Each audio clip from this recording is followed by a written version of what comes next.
Radio Publique Africaine.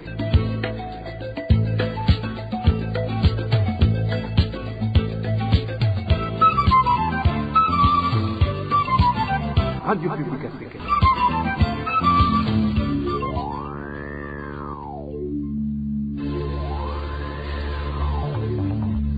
C'est le moment de suivre le journal parlé en français. À la présentation, Onésime Douchimagité. Nous sommes le 19 janvier 2022. Au sommaire de l'actualité de ce mercredi, l'association Ensemble pour le soutien des défenseurs des droits de l'homme en danger et SDDH déplore les actes de mauvais traitement infligés aux détenus dans les maisons carcérales du Burundi. Elle demande au gouvernement d'instruire le ministère de la Justice et garde des Sceaux de veiller au respect du régime pénitentiaire et du règlement d'ordre intérieur régissant les établissements pénitentiaires au Burundi. Au sommaire également, manque de carburant dans les provinces de Gitega et Ngozi. Les utilisateurs de ce produit éprouvent pour le moment des difficultés car, une fois disponible, ce produit s'achète moyennant des points de vin. Les réfugiés en âge avancé, les handicapés et ceux qui souffrent de maladies chroniques au camp de Nyarugusu situé en Tanzanie éprouvent des difficultés à trouver du charbon ou le bois de chauffage pour la cuisson. Les organisations chargées de la distribution de ce produit ont suspendu cette activité depuis plus de 3 mois. Voilà pour le sommaire. Ouvrons cette édition sur la page sécurité. Encore dans certaines fulgences, Nyonguru a été retrouvé ce matin dans un hôtel dénommé Shawara's Guest House, situé au quartier Musinzira. Les proches de la victime disent ignorer le mobile de l'assassinat du leur. Le point avec Aimable Nishim. Son corps a été vu dans la petite matinée de ce mercredi dans une chambre du dit hôtel par les clients ainsi que le personnel de cet hôtel. Âgé de 39 ans, Fulgence Nyonguru était originaire du quartier Nyamugari dans la même ville de Gitega. Nos sources font savoir qu'il venait de passer à peu près 2 semaines dans cet hôtel. Les mêmes sources disent qu'il craignait pour sa sécurité depuis un certain temps à cause des conflits familiaux. Selon d'autres sources d'information, Fulgence aurait crié au secours pendant la nuit et ce n'est que le matin que son corps a été découvert. Après constat, le corps a été acheminé à la morgue de l'hôpital de Gitega par la police. Fulgence Nyonguru était mariée et ne participait à aucune activité dans quelconque parti politique. Merci à toi, aimable Nishim. Et en parle des droits de l'homme, l'association Ensemble pour le soutien des défenseurs des droits de l'homme en danger et SDDH en sigle dénonce les actes de mauvais traitement infligés aux détenus dans les maisons carcérales du Burundi. Dans une déclaration rendue publique ce 18 janvier 2022, Germain Rukuki, fondateur de l'SDDH, donne des exemples des prisonniers qui sont torturés par leurs co-détenus, communément appelés capita. D'autres sont rançonnés ou privés de services dont ils avaient droit sous les ordres des directeurs des maisons carcérales. Suivez plutôt Germain Rukuki, président de l'association ESDDH. L'association ESDDH, Ensemble pour le soutien des défenseurs des droits humains en danger, déplore que des actes de torture et mauvais traitements inhumains dégradants contenus dans les différentes prisons du Burundi. Le 16 janvier dernier, à la prison d'Ngozi, un détenu du nom d'Nduwayo Ezekiel a été déshabillé, ligoté, sauvagement battu par un capitaine en charge de la sécurité des prisonniers du nom de Victor Nyonguru. D'autres actes de mauvais traitement et de rançon, de privation des droits des détenus, notamment le droit aux soins, sont commis à l'endroit des détenus. Les chambres et les cellules, au lieu d'être gérées par le service social de la prison, sont gérées par des détenus capitaux pour des fins pécuniaires en complicité avec les directeurs des prisons. Germain Rukuki demande au gouvernement d'instruire le ministère de la Justice et garde des Sceaux de veiller au respect du régime pénitentiaire et du règlement d'ordre intérieur régissant les établissements pénitentiaires au Burundi. Il demande également que le détenu récemment victime de ces actes de violation des droits de l'homme à la prison de Gitega soit rétabli dans ses droits et que les auteurs de ces actes soient punis conformément à la loi. Suivez encore une fois Germain Rukuki, président de l'association ESDDH. Nous voudrions demander à ce que cette bande de tortionnaires qui est confiée le rôle de la sécurité soit immédiatement démantelé et que la sécurité soit confiée aux policiers, conformément aux articles 52 et 17 jusqu'à 19 du règlement d'ordre intérieur et du régime pénitentiaire, et que la victime soit soignée, rétablie dans ses droits, et que le bourreau qui a commis cet acte ignoble soit sanctionné conformément à la loi. Et que la gestion des dortoirs soit gérée par le service social de la prison et non par le détenu capitaine. Que les directions de prison affichent les textes régissant les prisons et les détenus à des endroits accessibles par les détenus, conformément aux articles 12 et 148 du régime pénitentiaire et du règlement d'ordre intérieur des prisons. C'était Germain Rukuki, président de l'association ESDDH. Après cette petite transition, nous parlons gouvernance. RPI. Les habitants du chef-lieu de la province de Gitega s'insurgent contre la mesure contraignante prise par les administratifs qui veut les forcer à participer à la croisade présidentielle qui durera 4 jours. Certaines autorités ont déjà commencé à exercer une pression sur leurs gouvernés pour participer massivement à cette croisade. Les habitants de la ville de Gitega demandent que cela cesse, car certaines familles risquent de ne pas avoir de quoi mettre sous la dent durant cette période, vu que la plupart d'entre elles vivent au jour le jour. Le détail avec Elodie Diveremish. Cette croisade du parti CNDD-FDD a été organisée dans le cadre de rendre grâce à Dieu pour la paix qui a régné dans tout le pays durant l'année 2021, selon ce parti au pouvoir. C'est ce jeudi que va démarrer la dite croisade jusqu'à dimanche et se déroulera au chef-lieu de la province de Gitega, plus précisément à l'aérodrome situé dans cette province. La présence à cette croisade est obligatoire pour tous les habitants de la capitale politique du Burundi. Pour les contraindre à y participer, des réunions ont été organisées par des administratifs à la base ce mardi et tous les habitants y étaient conviés et chacun devait se munir des cahiers de ménage afin qu'ils soient cachetés et ce en vue d'éviter qu'il y ait des absences. Cet habitant rêvait qu'il leur a été signifié que des cachets vont également être mis quotidiennement dans ces cahiers de ménage durant tout le temps que va durer cette croisade comme preuve de participation. Ils ont dit que celui va s'absenter aura trop d'ennuis. Ils ont également ajouté que les habitants devront se munir tous les jours de leurs cahiers de ménage pour contrôler tous les cachets qui ont été apposés du premier jusqu'au dernier jour. Cette participation forcée à cette croisade est dénoncée par les habitants de la ville de Gitega. Pour eux, cette obligation pourrait leur causer des pertes, d'autant plus que certains vivent au jour le jour. Quand les enfants sont à l'école, les parents font tout leur possible pour qu'ils puissent manger aller-retour. D'autres habitants se rendent dans les champs car vous savez que la saison culturelle B approche.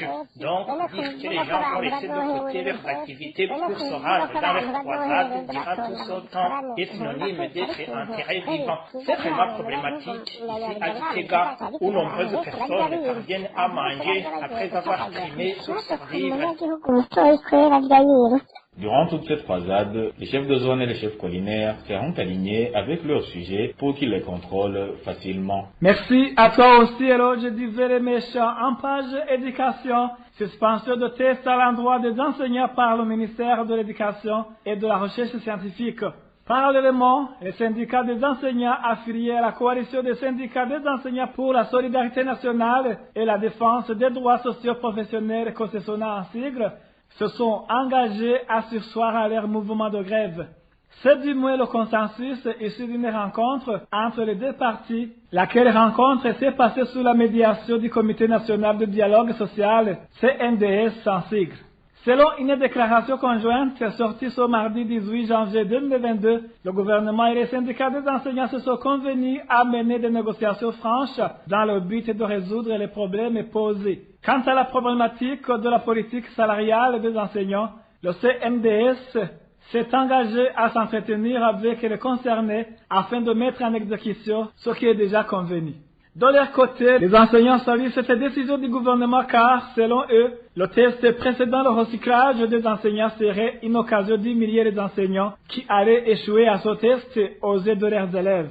Il demande plutôt que le budget qui allait être utilisé dans la passation de ce test soit utilisé pour augmenter les salaires des enseignants. Un des enseignants qui s'est entretenu avec la RPA espère que les négociations entre le gouvernement et les syndicats vont pouvoir résoudre les différents problèmes qui gangrènent ce secteur. Suivez.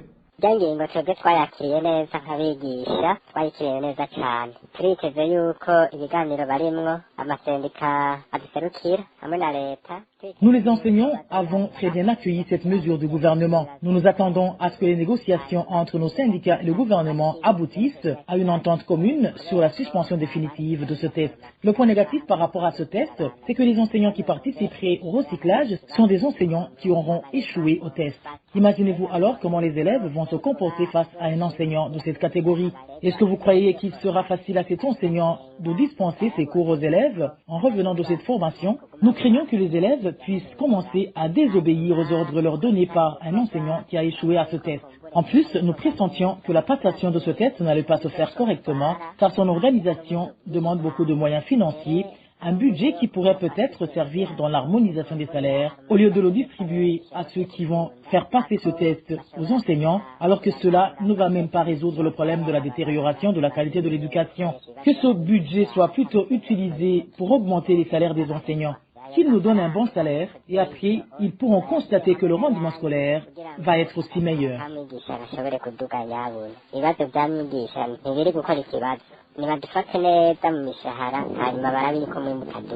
Rappelons que le test précédent le recyclage des enseignants qui a été suspendu était prévu le 28 janvier courant. Au chapitre santé, l'effectif des cas positifs à la COVID-19 au Burundi a connu une augmentation remarquable au cours de l'année 2021. Selon le Bureau onusien de coordination des affaires humanitaires, cela est dû à la négligence du respect des mesures barrières de cette pandémie observée au Burundi au point que même la plupart des décisions du gouvernement face à cette pandémie n'ont pas été respectées. Le détail avec Daniel Claire Ilatrombe.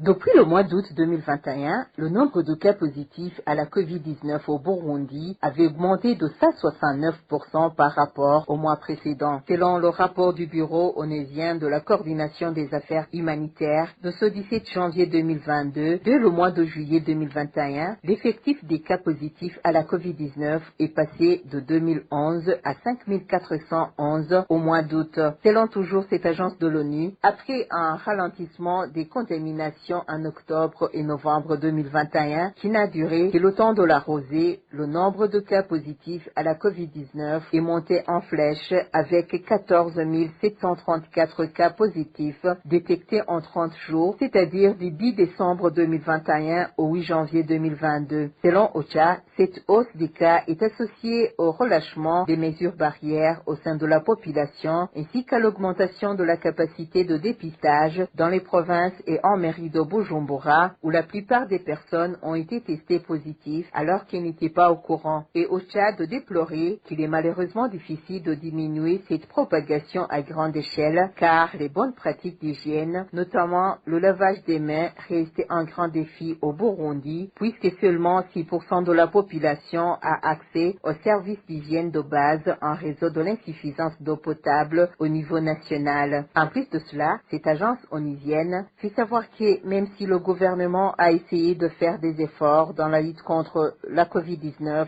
en mettant en place certaines décisions comme le dépistage des élèves à régime d'internat, de même que la suspension de certains endroits de loisirs comme les karaokés, le chemin est encore long vu le faible taux de vaccination contre ce fléau. Vous saurez que malgré les 802 400 doses de vaccins de la COVID-19 de dons accordés au Burundi, dont 500 000 de Sinopharm en provenance de la Chine et 302 400 donnés par la Banque mondiale, le Burundi n'a même pas encore utilisé la moitié, vu que seuls 0,4% de la population ont été vaccinés. Merci à toi aussi, Daniel Claire Ilatrombe. Après cette petite pause, nous parlons les nouvelles de la société. RPA.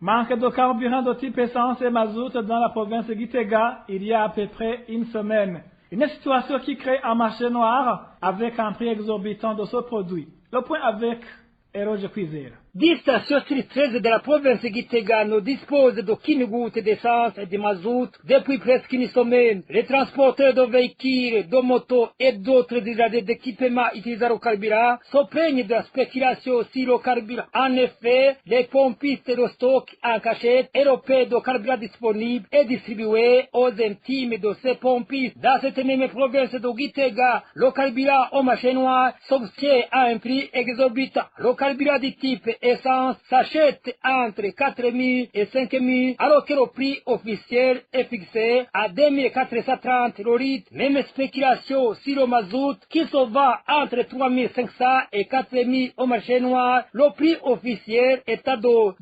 380 francs le litre. Comme conséquence, au chef-lieu de la province de Gitega, le prix du transport d'un quartier à un autre a doublé durant cette période de pénurie. Le tarif de 500 habituel est passé à 1000 francs. Arrêté, la population demande aux personnes habilitées de trouver solution à son problème récurrent, car ses habitants craignent que cela ne se répercute aussi si les prix des denrées alimentaires, si rien n'est fait dans l'immédiat. Les utilisateurs du carburant en province Ngozi sont pour le moment dans des difficultés car une fois disponible, ce carburant ne dure que le temps de l'arroser. Ceux qui cherchent ce produit indiquent qu'il est distribué par favoritisme et moyennant de points de vente, si du moins on ne l'achète pas au marché noir. Le point avec Elvis Seigneur Mungere. Certains habitants qui utilisent le carburant ou ceux qui se déplacent par moto ou véhicule en province Ngozi indiquent que le manque de carburant continue à se faire remarquer dans cette province.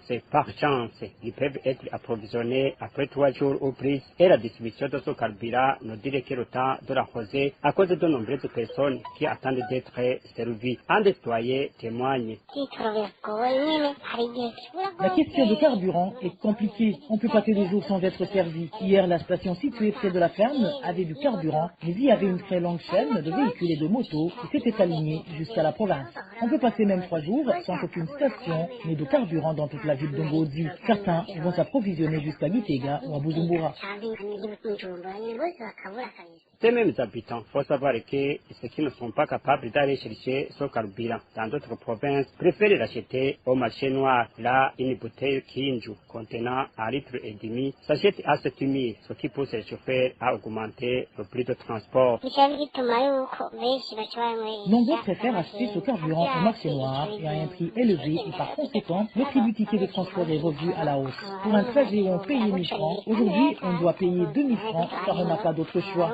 C'est la situation que nous vivons aujourd'hui. Certains pompistes de la ville de Ngozi qui se sont confiés à la RPA demandent au gouvernement de faire de son mieux pour que le carburant soit disponible afin d'éviter que d'éventuelles spéculations. Pour rappel, le prix officiel d'un litre d'essence est de 2 438 francs alors que celui du mazout est de 2 388 francs. Insalubrité dans les endroits où ont été installées les poubelles publiques dans la commune Mukaza de la mairie de Bujumbura. La population de la dite ville indique que ces poubelles sont actuellement sursaturées, d'autant plus que la municipalité vient de passer 3 semaines sans débarrasser ses arêtes. Le point avec Eric Nyonzima. L'insalubrité dans les différents coins de la ville de Bujumbura où ont été placées les poubelles inquiète les habitants de la capitale économique du Burundi. Selon la population de la ville de Bujumbura, ces poubelles installées sous l'initiative de la mairie sont plus que remplies d'ordures car ces dernières commencent même à déborder. À titre illustratif, il cite la poubelle se trouvant au centre-ville de Bujumbura, tout près du kiosque Brarudi, accueillant quotidiennement des personnes souhaitant se rafraîchir. Cet habitant nous donne l'état des lieux. Ils ont récemment installé des poubelles, mais celles-ci sont débordées. Certaines ordures sont déjà en état de décomposition et dégagent une odeur nauséabonde. Il y a beaucoup de mouches partout dans ces endroits consacrés au rafraîchissement. C'est scandaleux car les gens peuvent attraper des maladies liées au manque d'hygiène. La population de la commune Mukaza en mairie de Bujumbura révèle qu'il y a de cela 3 semaines que les services habilités ne débarrassent plus ces ordures. Actuellement, cela fait toute une semaine que ces ordures ont commencé à déborder des poubelles. Cela fait bientôt 3 semaines qu'ils ne viennent pas enlever ces ordures des poubelles. Normalement, c'est la mairie de Bujumbura qui se charge de cette activité, mais les véhicules utilisés appartiennent à des particuliers. Vous comprendrez donc que si la mairie ne les paie pas, ils ne peuvent pas le faire. Dans l'entretemps, la mairie de la ville de Bujumbura avait très récemment mis en garde la population que quiconque sera attrapé en train de jeter des ordures en dehors des poubelles se verra taxé d'une amende de 10 000 francs burundais. Et puis, se demande où ils vont jeter les restes de leur nourriture puisque ces poubelles publiques sont hors usage. Et en page coopération, les dernières négociations pour l'adhésion de la République démocratique du Congo à la communauté africaine devraient être conclues vers la fin du mois à Nairobi au Kenya. Le négociateur congolais a dit que son pays tenait à coopérer avec la région pour une exploitation maximale des ressources naturelles et humaines.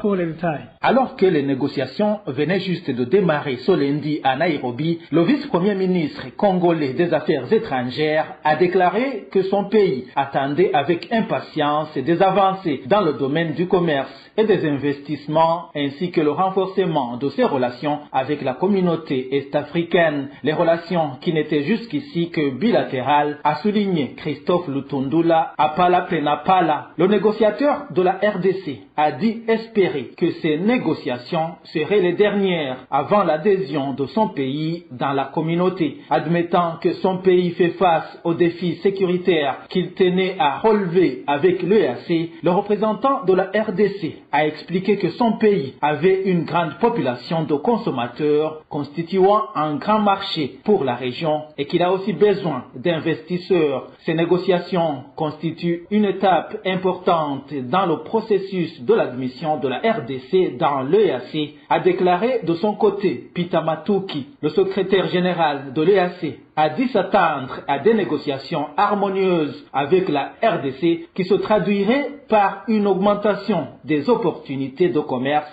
et d'investissement au profit des populations de l'Afrique de l'Est. Les négociateurs devaient conclure leurs négociations dans 10 jours, a précisé le président du Conseil des ministres de l'EAC. Selon Adan Mohamed, le rapport des négociations serait ensuite présenté au Conseil qui le soumettrait plus tard au sommet des chefs d'État de l'EAC pour examen. En attendant l'adhésion prochaine de la République démocratique du Congo, la communauté est-africaine compte 6 pays. C'est notamment le Kenya, la Tanzanie, le Rwanda, l'Ouganda, le Sud-Soudan et le Burundi. Merci à toi, Emile Nibasumba. Dernière nouvelle de cette édition, les réfugiés en âge avancé, les handicapés et ceux qui souffrent de maladies chroniques au camp de Nyarugusu situé en Tanzanie indiquent qu'ils ont des difficultés à trouver du charbon ou le bois de chauffage pour la cuisson.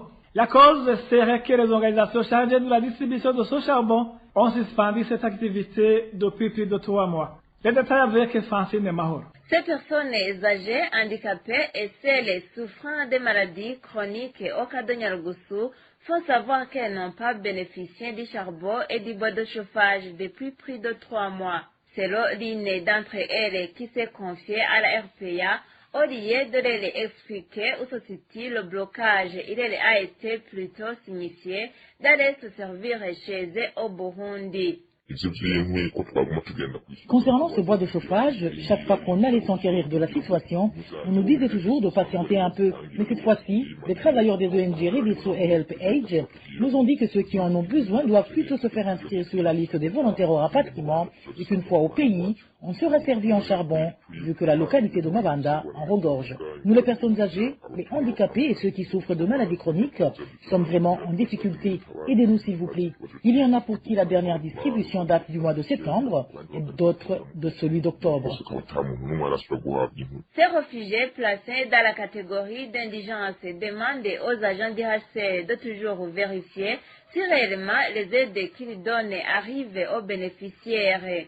nyuma yahaseye yahagaze nk'umuvyeyi uzi ko yatwakiriye nk'impunzi ikaduha uburenganzira bwo kwita impunzi no kuturekura kwitwa impunzi. Le HCR nous a donné des statuts de réfugiés et nous le considérons comme notre parent. C'est à lui donc que revient la responsabilité de trouver solution à ce problème. Tu devrais enquêter et vérifier dans les cahiers qu'ils nous ont donnés si réellement ce charbon a été distribué.